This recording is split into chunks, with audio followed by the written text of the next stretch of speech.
अस्सलाम वालेकुम फ्रेंड्स, आज हम unit number 8 thermal properties of matter. आज नेक्स्ट चैप्टर हम शुरू करेंगे। ये हमारा सेकंड लास्ट चैप्टर होगा बेटे। इस चैप्टर में हम तकरीबन हीट के बारे में पढ़ेंगे, टेम्परेचर के बारे में पढ़ेंगे और ये भी देखेंगे कि जो एक टेम्परेचर है, हीट है, वो किस तरीके से ट्रांसफ़र होती है, उसकी प्रॉपर्टीज़ क्या हैं, इन चीज़ों को डिस्कस करेंगे।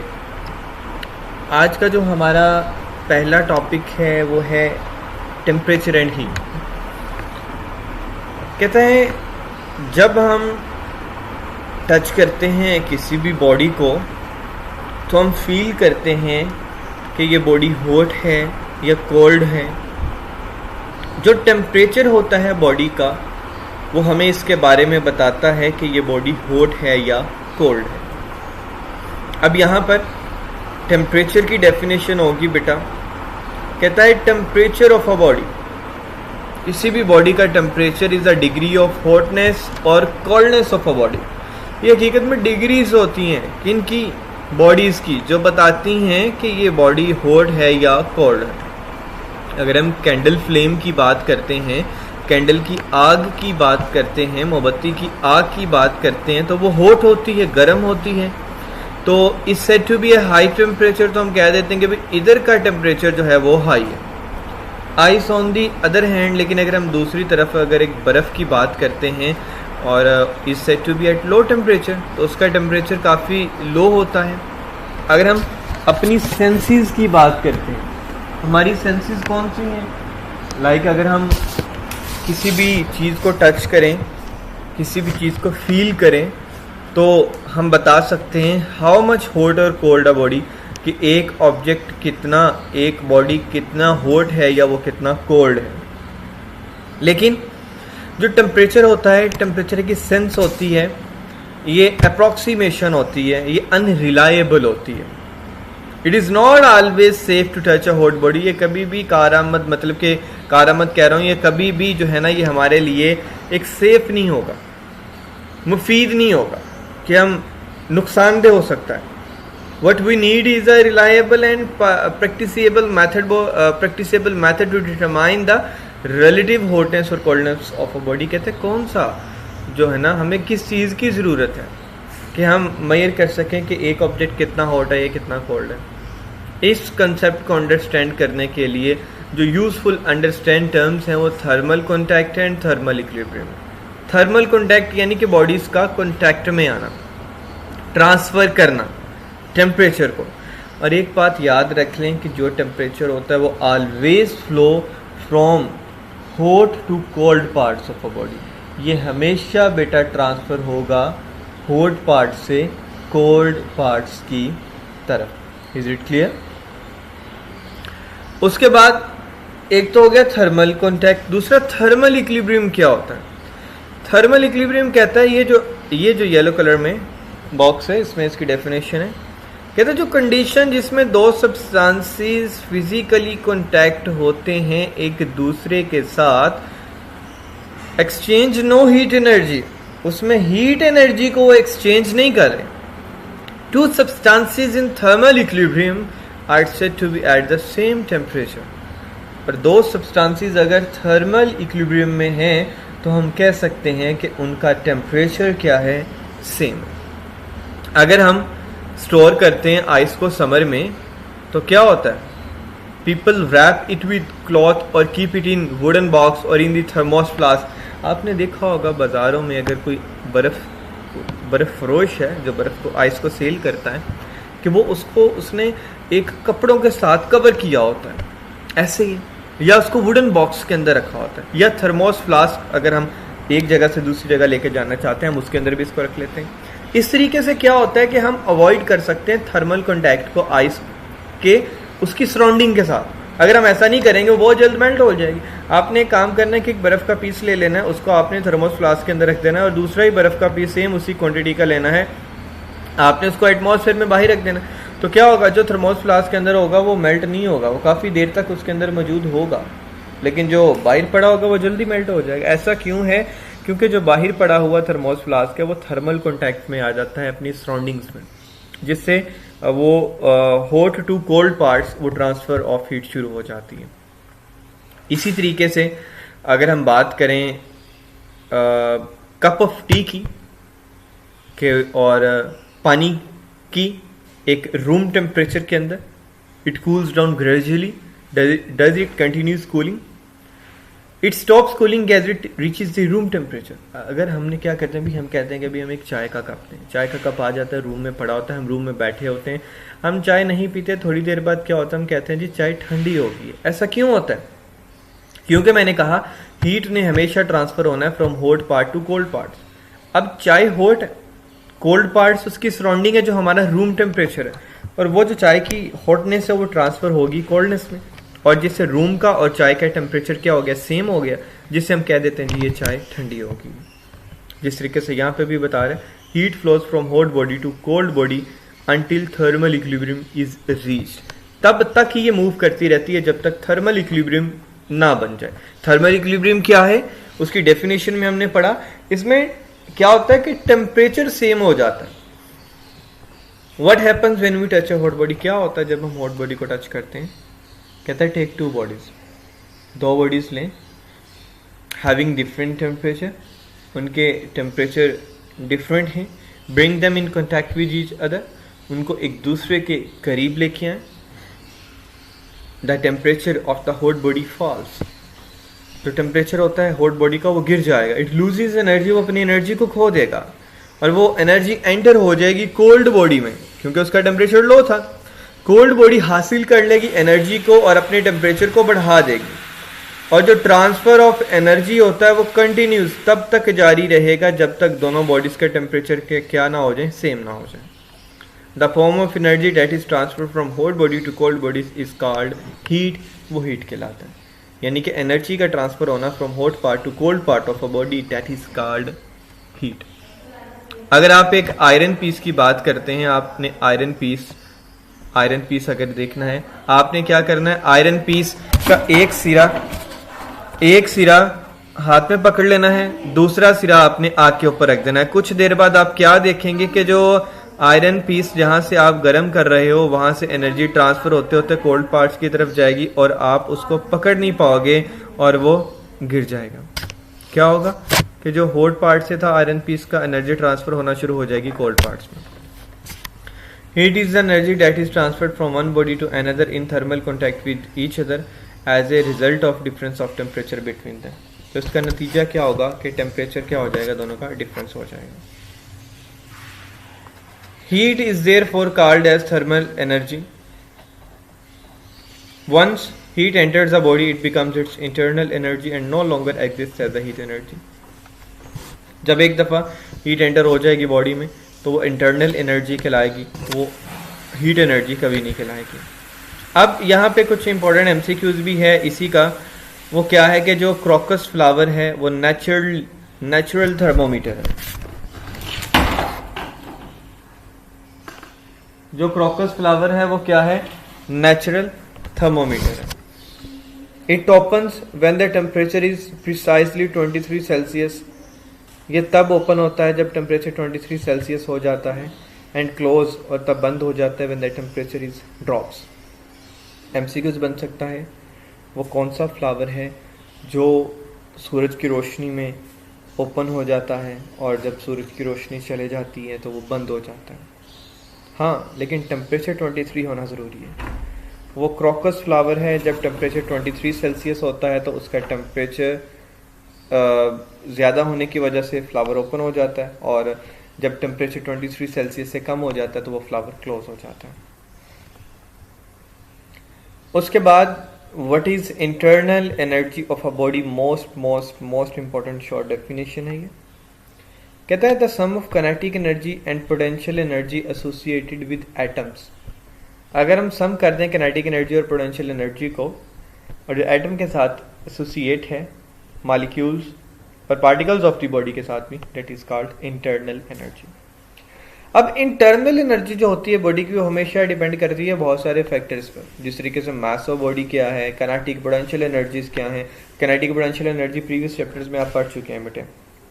और एनर्जी मॉलिक्यूल्स किस टाइप्स के हैं, और जो काइनेटिक एनर्जी एटम की मॉलिक्यूल्स की वो मोशन की वजह से है और वो पोजीशन की वजह से है, ये सारी चीज़ें इसमें डिस्कस की जाएंगी। अब पोटेंशियल एनर्जी एटम और मॉलिक्यूल्स की बात की जाए तो वो स्टोर्ड एनर्जी की बात करती है जो इंटरमॉलिक्यूलर फोर्सेस से क्रिएट होती है। नेक्स्ट हमारे पास आ जाता है जी थर्मोमीटर। ऐसी डिवाइस जो इस्तेमाल होती है टेम्परेचर को मेजर करने के लिए वो थर्मोमीटर कहलाती है। अगर हम दूसरे सब्सटेंस की बात करें और उनकी प्रॉपर्टी चेंज हो जाती है टेम्परेचर के साथ, और सब्सटेंस वो जो चेंज हो जाते हैं टेम्परेचर के साथ वो थर्मोमेट्रिक मटेरियल कहलाते हैं।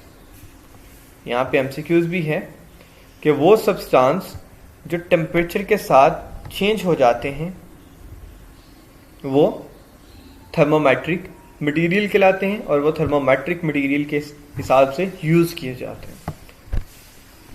फॉर एग्जाम्पल अगर हम कुछ सब्सटेंसेस की बात करें वो एक्सपैंड हो जाते, एक्सपैंड का मतलब फैल जाना, ऑन हीटिंग जब हम उनको हीट प्रोवाइड करते हैं। सम चेंजेस देयर कलर्स, कुछ अपने कलर्स को, रंगों को तब्दील कर लेते हैं। जिस तरह की लकड़ी ब्राउन होती है उसको जला दिया जाए ब्लैक हो जाती है। Some changes their electric resistance, कुछ अपनी इलेक्ट्रिक रेजिस्टेंस को चेंज कर लेते हैं। इसी तरीके से बहुत सारे सब्सटेंसेस हैं, लेकिन वो सब्सटेंसेस जो एक्सपैंड होते हैं हीटिंग पर वो काफ़ी हद तक सुटेबल होते हैं थर्मोमेट्रिक मटेरियल के तौर पर इस्तेमाल करने के लिए। मिसाल के तौर पर लिक्विड है ना, आप उसको हीट प्रोवाइड करोगे तो वो एक्सपैंड हो जाएगा, तो ये काफ़ी सुटेबल है थर्मोमेट्रिक मटेरियल के लिए। एक्सपैंड होगा तो वो एवेपोरेट होगा। अब थर्मोमीटर्स ज़्यादातर बनाए जाते हैं कुछ ऐसे लिक्विड के साथ जो एक्सपैंड होते हैं ऑन हीटिंग पर।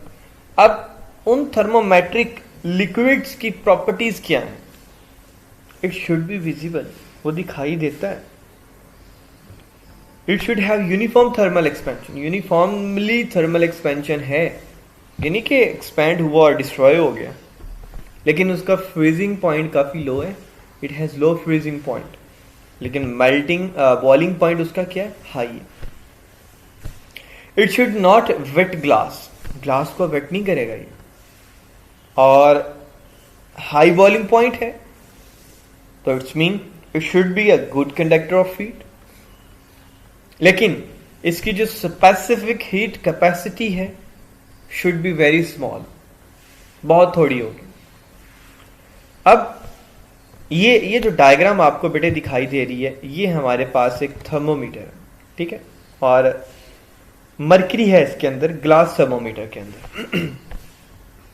ये इसका बल्ब होता है जहां से टेम्परेचर डिटेक्ट भी करते हैं। ये मरकरी इसके अंदर होता है और ये मरकरी थ्रेडेड है, लाइन है जिससे वो अपवर्ड जाता है एक्सपेंड होने के बाद, और ये टेम्परेचर स्केल है जिससे आप टेम्परेचर को मेजर करोगे, और ये हमारे पास एक ग्लास ट्यूब है, ठीक है। अब अगर लिक्विड हो इस ग्लास थर्मोमीटर के अंदर, उसको टेम्परेचर मिले तो वो क्या करेगा? A liquid in glass thermometer has a bulb with a long capillary tube of uniform. एक लिक्विड ग्लास थर्मोमीटर के अंदर उसके पास बेटे एक बल्ब होता है, लॉन्ग कैपिलरी ट्यूब होती है बेटा उसकी, ठीक है। ये देखें, लॉन्ग कैपिलरी ग्लास ट्यूब होती है। A suitable liquid is filled in the bulb. इस बल्ब के अंदर एक लिक्विड को फिल कर दिया जाता है। When the bulb contact a hot object, जब ये बल्ब किसी हॉट ऑब्जेक्ट के साथ कांटेक्ट में आता है, तो आपको पता है कि जब भी हॉट ऑब्जेक्ट के साथ लो टेम्परेचर वाला ऑब्जेक्ट कांटेक्ट करेगा तो हॉट टेम्परेचर की नेचुरली आदत है कि वो टेम्परेचर को ट्रांसफ़र करना शुरू कर देगा from hot part to cold parts, और तब तक वो उस एनर्जी को ट्रांसफ़र करता रहेगा जब तक वो थर्मल इक्विलिब्रियम स्टेट में ना आ जाए, जब तक उन दोनों का टेम्परेचर सेम ना हो जाए। कहता है when the bulb contact a hot object, जब बल्ब hot object के साथ contact में आता है, the liquid in it expands and rises in the tube. जो liquid होता है इस बल्ब के अंदर वो फैलता है और upward rises upward, ऊपर की जानब जाता है. The glass stem of thermometer is thick and act as a slender lens. जो ग्लास स्टेम होती है थर्मोमीटर की वो काफ़ी थिक होती है और वो सिलेंडर लेंस का काम करती है. This makes it easy to see the liquid level in the glass tube. और वो इस वजह से काफ़ी आसानदेह हो जाती है, हम किसी भी लिक्विड के लेवल के टेम्परेचर को इसकी मदद से फाइंड आउट कर सकते हैं. उसके बाद जो मरकरी है वो फ्रीज हो जाता है -39 सेल्सियस पे बेटे, और बॉयल्स होता है 357 सेल्सियस पर. एमसीक्यूज बन सकता है. It has all the thermometric properties listed above. Mercury जो है ना ये मोस्ट सुटेबल थर्मोमेट्रिक मटेरियल है बेटे.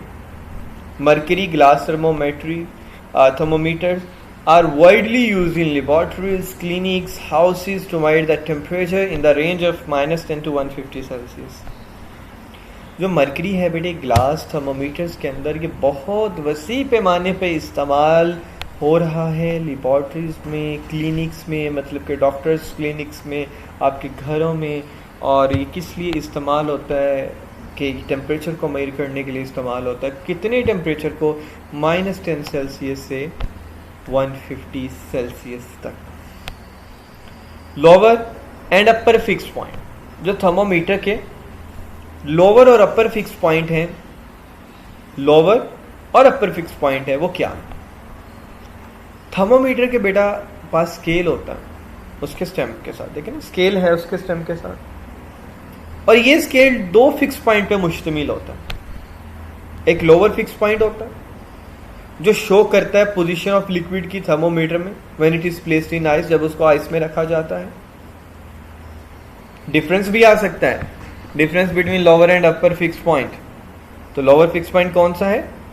ये पोजीशन ऑफ लिक्विड के साथ मार्क्ड होता है थर्मोमीटर में जब हम इसको आइस में प्लेस्ड करते हैं. लेकिन जब हम अपर फिक्स पॉइंट की बात करते हैं, ये हमें पोजीशन ऑफ लिक्विड बताता है जब हम स्टेम को प्लेस्ड करते हैं हाई बॉइलिंग वाटर में या हाई टेम्परेचर में. यानी जब ये डाउनवर्ड है तो टेम्परेचर लो है, जब ये अपवर्ड जा रहा है तो टेम्परेचर वहां पे बेटे क्या है? टेम्परेचर वहां पे हाई हो जाएगा. Is it clear? उसके बाद आ जाते हैं जी स्केल्स ऑफ टेम्परेचर क्या होते हैं बेटा. चलें स्केल्स ऑफ टेम्परेचर ये हम कल करेंगे, और उसके साथ ये 2 छोटे छोटे बॉक्सेस देख लेते हैं. डू यू नो कि जो सन स्कोर है कितना सेल्सियस पे है, सन सरफेस कितने सेल्सियस पे है, इलेक्ट्रिक लैंप की बात करें कितने सेल्सियस पे है? ये एमसीक्यूज आ सकते हैं. इलेक्ट्रिक लैंप 2500, गैस लैंप की बात करें 1580, बॉइलिंग वाटर आपको पता है पानी बॉयल हो जाता है 100 सेल्सियस पे, human body 37 Celsius, freezing water 0 Celsius पे पानी फ्रीज हो जाता है, ice in freezer liquid -18 Celsius, और ऑक्सीजन बेटा -180 सेल्सियस. ये एमसीक्यूज के लिहाज से आपने बॉक्स कर लेना है. और ये मिनी एक्सरसाइज ये आपकी असाइनमेंट है, इसको भी आपने देख लेना है. कहते हैं कि which of the following substance have greater average kinetic energy of molecules at 10 Celsius, और every thermometer makes use of some property of material that varies with temperature, name the property used. ये दोनों mini exercise आपकी assignment है, ये आपने खुद से करनी है. उसके अलावा डू यू नो लास्ट जो हमारी आज का टॉपिक, जो हमारा concept, a clinical thermometer is used to measure the temperature of a human body. जाहिर सी बात है ह्यूमन बॉडी का टेम्परेचर इस क्लिनिकल टेम्परेचर से मेजर करते हैं. ठीक है, और इसकी नैरो रेंज होती है, ये 35 सेल्सियस टू 42 सेल्सियस तक होता है. It has a contraction that prevents the mercury to return. Thus, its reading does not change until reset. क्या होता है कि जब तक टेम्परेचर, एक दफ़ा इसे टेम्परेचर मेजर कर लिया जाए तो इसने टेम्परेचर बता देना है कि इस बॉडी में, इस ऑब्जेक्ट में इतना टेम्परेचर है। ये उसने वहीं पे रहना है, टेम्परेचर उतना ही रहेगा, तब तक टेम्परेचर उतना ही रहेगा जब तक हम इसको रीसेट ना कर लें, जब तक हम इसकी रीडिंग को दोबारा इसकी मीन पोजीशन पे ना ले जाएं, तब तक इसकी रीडिंग चेंज नहीं होगी। ठीक है ना? उसने कहा it's reading does not change until reset, इसकी रीडिंग तब तक चेंज नहीं होगी जब तक हम इसे रीसेट ना कर लें। होप सो आज के टॉपिक आपको अच्छे से क्लियर हो गए होंगे। इनको अच्छे से मेमोराइज करना है according to paper point of view. इस चैप्टर की वेटेज भी बेटा काफ़ी है और लॉन्ग क्वेश्चन भी, शॉर्ट क्वेश्चन भी।